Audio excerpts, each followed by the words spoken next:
內地社保同香港醫療嘅互補關係。內地社保已經提供咗穩健嘅醫療保障，但唔少內地朋友都仲係會揀嚟香港買醫療保險，背後係咩原因呢？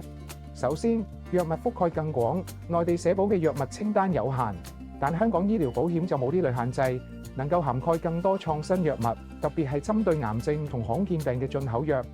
其次，治療方案更靈活，部分香港保險計劃甚至可以涵蓋第3期臨床試驗藥物，為病人提供更多先進治療機會。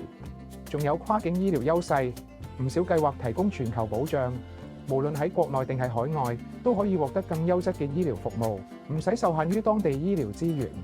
除此之外，香港醫療保險仲提供更高額度、更靈活嘅計劃設計，特別適合對醫療保障有特定要求嘅人士。到底香港嘅醫療有咩優勢？又係咪啱你嘅需要？歡迎隨時聯絡交流更多相關資訊。